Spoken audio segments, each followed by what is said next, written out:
Bonjour à tous, je suis Lionel Oiseau, je suis coach en Lean Management chez BNP Paribas. Ce qui veut dire que mon travail consiste d'une part à coacher des équipes opérationnelles dans l'amélioration de leurs performances, de leurs activités et de leurs processus, mais aussi dans la résolution de leurs problèmes. D'autre part, je coach aussi des managers intermédiaires et des cadres dirigeants. Je leur apprends essentiellement à pratiquer des visites de terrain pour challenger et supporter leurs équipes. Ça permet à ces dirigeants de mieux connaître les activités qu'ils supervisent, de se débarrasser de certaines de leurs idées reçues et de toujours s'étonner de la créativité, de l'ingéniosité et de la maturité de leurs équipes. La méthode de coaching que je pratique donc est une méthode essentiellement bottom-up, où l'on crée les conditions terrain permettant aux dirigeants d'instaurer un dialogue, je dirais, respectueux, constructif et équilibré avec les équipes opérationnelles.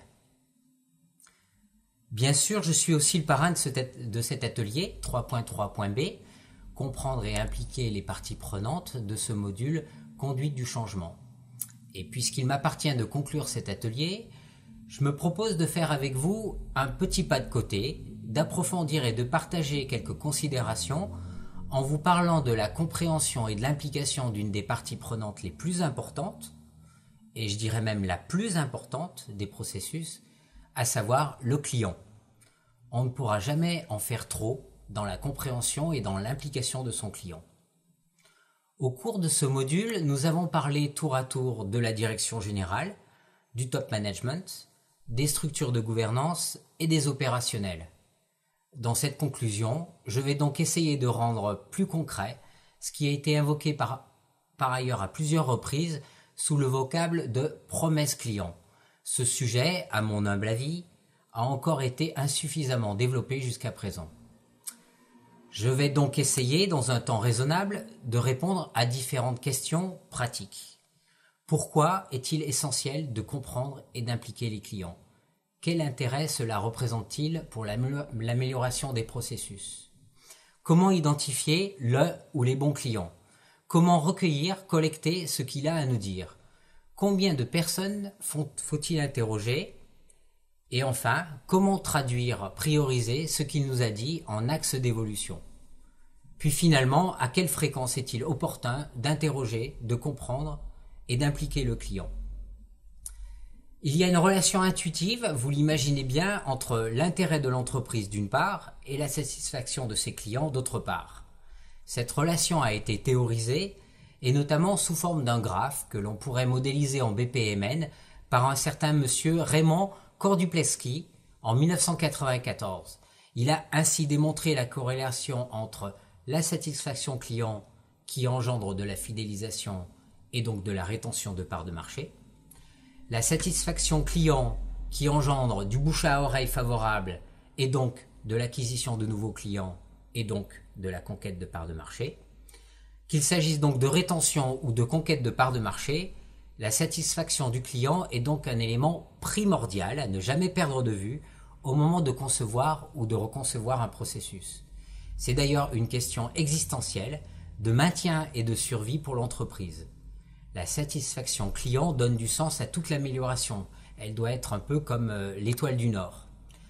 Dit comme cela, ça paraît facile, mais je ne compte pas le nombre de fois où j'ai pu étudier des améliorations qui semblaient avoir été conçues hors sol, issues de je ne sais quelle réflexion, et qui semblaient faire plaisir à telle ou telle idée reçue, à telle ou telle personne, plutôt qu'au client, qu'on n'avait d'ailleurs pas pris la peine d'interroger. Cette relation entre satisfaction et fidélisation client a bien sûr fait l'objet de nombreuses études, parmi lesquelles on peut citer celle de Kurt Matzler et de Hans Hinterhuber en 1998. Il s'agissait là d'une étude portant sur le marché des skis haut de gamme. Sur la base d'une enquête de terrain, ces deux messieurs, dans leur étude, ont croisé la satisfaction client, de très médiocre à excellente, avec la fidélisation cliente. Ils ont pu faire ainsi apparaître une relation certes proportionnelle, mais qui n'est pas celle simplement d'une fonction linéaire, car il y a une inflexion plus marquée lorsque la satisfaction est très bonne ou très mauvaise. C'est comme s'il y avait une prime de bonus-malus à la fidélisation en fonction des extrêmes de la satisfaction des clients. Cette même étude a aussi observé l'évolution des parts de marché des acteurs au cours du temps. On voit ainsi qu'un petit acteur, Salomon pour ne pas le citer, est passé progressivement, grâce à une excellente satisfaction client, de 2% de parts de marché à une position de leader avec plus de 15%. Le secteur des skis haut de gamme étant un secteur particulièrement propice à la fidélisation des clients satisfaits et au bouche à oreille. J'espère donc que vous en êtes convaincus, si c'était nécessaire, du réel intérêt de se préoccuper, de comprendre ce qui forge les éléments de la satisfaction client, d'une part, pour le fidéliser, et d'autre part, pour conquérir de nouvelles parts de marché. Bon, mais alors, maintenant qu'on est convaincu, comment faut-il s'y prendre pour comprendre les composantes de la satisfaction client ? Première étape, il faut d'abord savoir identifier son client. En général, ce n'est pas trop difficile et vous avez dû apprendre, si vous ne le connaissiez pas déjà, le SIPOC dans ce MOOC. Le SIPOC est l'acronyme de Supplier, Input, Process, Output et Customer, en français fournisseur, entrée, processus, sortie et client. Le SIPOC, c'est donc une technique pour notamment identifier son client, qu'il s'agisse d'ailleurs d'un client externe ou d'un client interne. Une autre technique qui est bien utile et dont je voudrais ici vous parler et vous conseiller est celle du snowball sampling. Je m'explique. Lorsque vous avez l'opportunité d'interroger un de vos clients, vous pouvez terminer votre entretien en lui demandant s'il connaît dans son réseau de contacts, dans son entourage, un autre client qui serait susceptible d'être interrogé à son tour et qui vous permettrait ainsi de vous aider à mieux identifier les besoins de vos clients. Cette technique de snowball sampling s'avère très efficace. Un jeune étudiant, Adrien Bourgeois, en 2008, a démontré que cela permettait d'avoir 3 fois plus de chances de décrocher un entretien, parce qu'on est recommandé par quelqu'un que l'interviewé connaît, et que l'entretien était en moyenne 3 fois plus riche, car mieux ciblé. Cette technique serait donc 9 fois plus efficace que d'appeler une personne au hasard. Une fois le client ainsi trouvé, deuxième étape, il faut savoir collecter ce qu'on appelle la voix du client, la VOC, ou Voice of the Customer en anglais. Comment procéder ? Dans le département de mon entreprise, nous considérons que tout client, quel qu'il soit, a 5 postures universelles. Un client demande à avoir exactement ce qu'il veut, quand il le veut, où il le veut, à ce que son fournisseur, c'est-à-dire vous, soit fiable et que vous ne lui fassiez pas perdre son temps. Il est donc possible de récupérer ses réactions, ses attentes, aussi ses déceptions et ses frustrations, selon ces 5 axes, ces 5 postures, sous forme de verbatim au cours d'une interview. L'ensemble des interviews permet de collecter des tendances, des récurrences et parfois, même souvent, de bonnes histoires à raconter. Pourquoi faut-il avoir de bonnes histoires à raconter ? C'est très très important de rapporter de bonnes histoires de vos interviews. Ce sont ces bonnes histoires qui vont vous permettre de surprendre, d'étonner, voire même de choquer vos interlocuteurs, vos parties prenantes de l'entreprise, et ainsi de les convaincre du bien fondé, de la pertinence à changer les choses, et de la direction à apporter au processus. Cela va vous permettre ainsi de faire passer la voix du client dans le registre émotionnel. Combien de clients faut-il consulter ?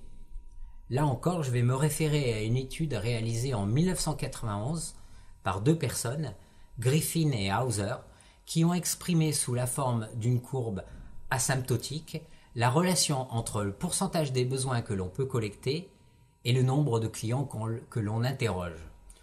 On voit ainsi qu'à partir, disons, de 12 clients interrogés, le pourcentage de besoins que l'on peut collecter converge rapidement à proximité de 70%. Donc mon conseil et mon expérience est qu'il faut interroger au minimum 12 clients et si possible en face à face. Il reste alors encore à traduire ces différentes voix du client en besoins exploitables pour l'optimisation de votre processus. Donc, parmi les verbatims que l'on aura collectés, il faudra sélectionner, par un principe d'approbation ou de vote, ceux qui paraissent être critiques. On parle ainsi de facteur CTQ ou de facteur Critical Quality. Une technique fréquemment utilisée et que je vous recommande donc est le diagramme de Kano. C'est un diagramme qui croise sur une feuille la perception de la satisfaction client et les éléments du processus constituant cette satisfaction. Sur un axe vertical, vous allez représenter cette perception de la satisfaction client en partant d'un client déçu, extrêmement insatisfait, à un client enthousiaste, voire même extrêmement satisfait. Et sur un axe horizontal, vous allez représenter, si de votre point de vue à vous, les attentes sont non réalisées, partiellement réalisées, totalement réalisées, voire même surpassées.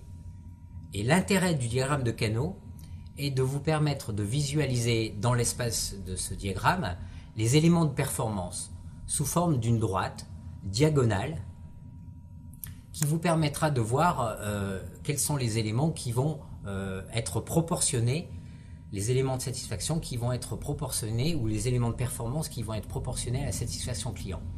Ce diagramme va aussi vous permettre de voir et de faire apparaître ce que le client considère comme des éléments basiques de votre service. Ces éléments sont tellement basiques que le client, bien souvent, aura oublié de les exprimer lorsque vous l'aurez interviewé dans des VOC. De la même manière, le diagramme de Kano va vous permettre de visualiser des éléments dits attractifs, différenciants, que le client n'aura pas exprimé, explicité, car il n'y aura même pas pensé, et là vous aurez vraiment une réelle opportunité de le surprendre, de l'enthousiasmer, voire même de l'enchanter. Et ces éléments-là sont de vrais différenciateurs. Il existe aussi les diagrammes, en plus des diagrammes de Kano, il existe aussi les questionnaires de Kano, qui consistent en une série de questions posées à la fois de manière fonctionnelle et dysfonctionnelle. Je m'explique. Voulez-vous que le service ait telle ou telle caractéristique? Et la même question avec voulez-vous que le service n'ait pas telle ou telle caractéristique? On peut ensuite donc croiser ces questions posées de manière fonctionnelle et dysfonctionnelle pour identifier les fonctionnalités qui sont attractives, repoussantes, basiques ou composant la vraie performance. Voilà, je voudrais conclure en essayant de vous convaincre que comprendre et impliquer ses clients tout le temps, continuellement et sans interruption est non seulement une nécessité, mais toujours une stratégie gagnante. Chaque optimisation du processus est porteuse d'une intention. Chacune de ces intentions va plus ou moins directement dans le sens de l'intérêt du client et plus ou moins indirectement dans celui de l'entreprise. Dans le cadre d'une vraie démarche qui se veut scientifique, d'amélioration de la satisfaction client par l'amélioration des processus, il faut donc commencer par s'assurer que le client trouve son compte dans les optimisations que vous allez lui proposer. Il faut donc le rencontrer et aller à son contact. Chaque interaction avec votre client est un moment de vérité dans cette relation et pour votre entreprise. Chacun de ces moments de vérité est réellement précieux et doit être choyé. Il est extrêmement valorisant pour le client de sentir dans la relation qu'il a avec vous, qu'il peut être acteur, qu'il peut changer le monde avec vous et que son opinion est précieuse et compte pour vous. Chaque interruption de ces moments de vérité, ce qu'on appelle des points de rupture, est porteuse d'un risque susceptible de générer de l'angoisse, voire même de la frustration chez votre client. Donc je milite pour l'instauration d'un programme régulier, construit, rythmé, de consultation des clients, allant même jusqu'à l'instauration systématique de visites de terrain chez lui ou chez vous. Voilà, je vous remercie de votre attention et je vous souhaite à tous et à toutes une très très bonne continuation dans la poursuite et dans la réussite de votre parcours dans ce MOOC. À très bientôt. Au revoir.